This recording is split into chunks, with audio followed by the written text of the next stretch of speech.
নমস্কার। জয় শ্রী গণেশ। না, আজকে একটু বেশি আমাদের সিরিয়াস হতে হবে। কেন বলুন তো? মকর রাশি নিয়ে কথা বলবো, ক্যাপ্রিকন। না, মকর রাশিকে সবাই ভাবে এরা বোধহয় পাথর।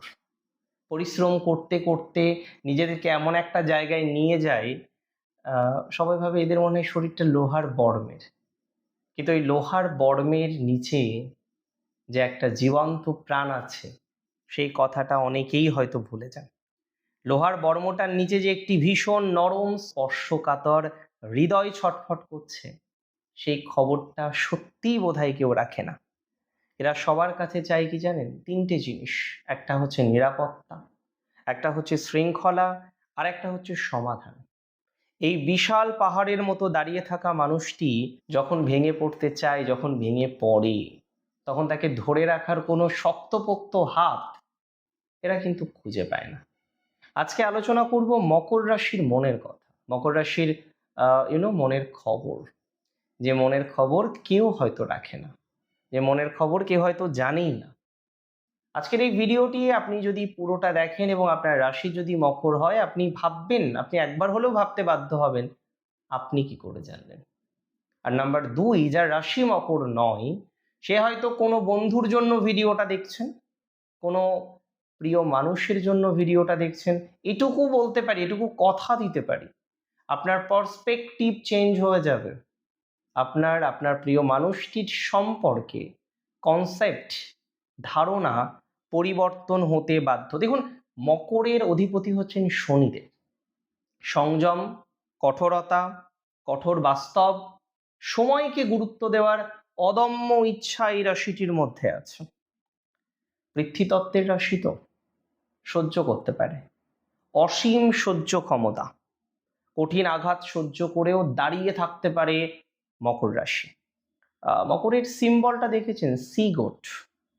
প্রতিকূল পাহাড়কে, প্রতিকূলতাকে যে লড়াই করতে পারে, মকর রাশি সত্যিই তো প্রতিকূলতাকে লড়াই করে। কিন্তু ওই যে বললাম, বাইরের বর্ম, লোহার বর্ম, আর তার ভেতরে একজন নরম মানুষ আছে, এটা তো ভুললে চলবে না। মকর রাশির জাতক জাতিকাদের কিছু সত্য কথা আজকে আপনাদের সাথে শেয়ার করি। শৈশব হারিয়ে অল্প বয়সেই এরা অত্যন্ত বেশি পরিপক্কতা অর্জন করে। পরিবারের বড় অভিভাবক হওয়ার মেন্টালিটি শুধু নয়, প্রবল দায়িত্ববোধ এদের মধ্যে জন্ম নেয়।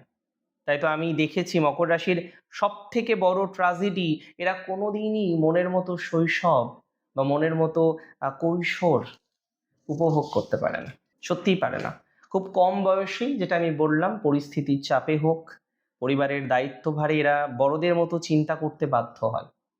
যেখানে অন্য বয়সীরা খেলাধুলা বা আড্ডায় মত্ত থাকে, সেখানে মকর রাশি নিজের কাঁচা বয়সে সংসারের টানাপোড়েন সামলাতে শেখে। নিজের শৈশবকে উপভোগ করেননি এরকম কত মকর আছেন? কমেন্টে জানাবেন। অ্যাকচুয়ালি যন্ত্রের মতো খাটতে পারে, যন্ত্রের মতো খাটে। আপনার পরিবারের পাশে দাঁড়াতে গিয়ে, প্রিয়জনের পাশে দাঁড়াতে গিয়ে জীবনচক্রে ওই এটাও শুনতে হয়, ওর তো শুধু আবেগ, ও তো শুধু টাকা চেনে। কাদের জন্য খাটছে, কাদের জন্য পরিশ্রম করছে, সেই খবর হয়তো কেউ রাখে না। মকর রাশির আমি এটা খুব দেখেছি। অনেক মকরের এই কারণে আমি চোখের জল আহ, ফেলতে দেখেছি। বুক ফাটা কষ্ট নিয়ে বেড়াতে হয় মকরকে। অ্যাকচুয়ালি মকরের একটা বড় সমস্যা আছে, জানেন তো? এরা এদের দুর্বলতাটাকে প্রকাশ করতে পারে না। মন ভেঙে যাচ্ছে, শরীর আর টানছে না, হ্যাঁ, কত রকমের সমস্যা, কিন্তু নিজের চোখের জল কাউকে দেখাবে না। এরা ভাবে যদি এরা কাঁদে, এরা ভেঙে পড়ে, পুরো টিমটা ভেঙে যাবে।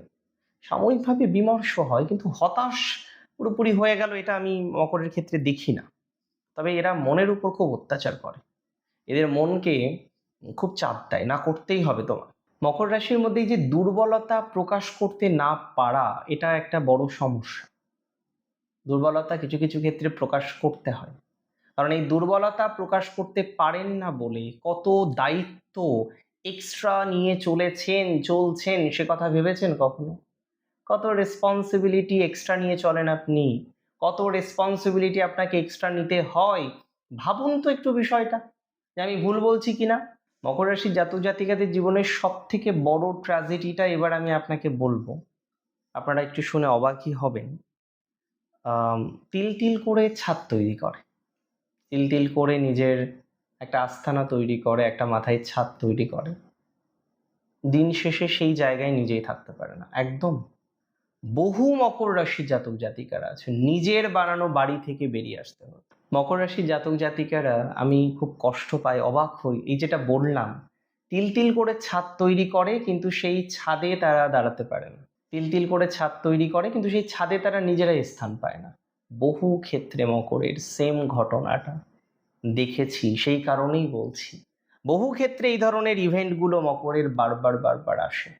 একাকিত্বের চূড়ায় দাঁড়িয়ে থাকার আত্মিক কষ্ট মকরের মধ্যে প্রচুর পরিমাণে আছে। পাহাড়ের চূড়ায় যেমন বরফ জমে আর সেখানে ঠান্ডা বাতাস থাকে, তেমনি মকর রাশির জীবনটাও একাকিত্বের চূড়ায় বাঁধা, প্র্যাকটিক্যালি বাঁধা। এরা যত বড়ই সফলতা পাক না কেন মনের গভীরে ভেতরে এক শূন্যতা তাড়িয়ে বেড়ায়। মকর রাশি জাতক জাতিকাদের এই একাকিত্বের চূড়ায় দাঁড়িয়ে থাকার আত্মিক কষ্টটা পায়নি এমন মকর রাশিকে আপনি খুঁজে পাবেন না। আসলে তুমিও তো একটা মানুষ, আজ তোমার কি কষ্ট হচ্ছে আমার বলো, এই বলার মতো মানুষের সন্ধান মকর পায় না। তুমিও তো মানুষ, তুমি একটু রেস্ট করো, আমি কাজটা করে দিচ্ছি। এই কাজটা, এই কথাটা মকর তার এন্টায়ার প্রফেশনাল লাইফে পেয়েছি কিনা বলা সন্দেহ, পাইনি, পাই না।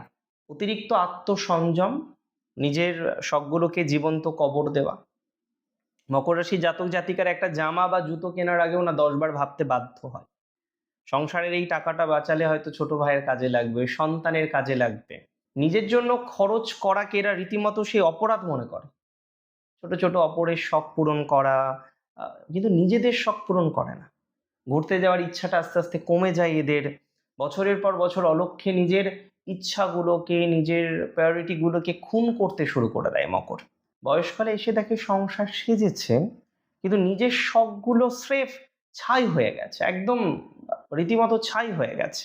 এত কিছু করার পর, এত রকম সাপোর্ট করার পরও এদেরকে কিন্তু সহ্য করতে হয় একটাই কথা, যে এরা বড় মুডি, এদের মেজাজ অত্যন্ত বেশি।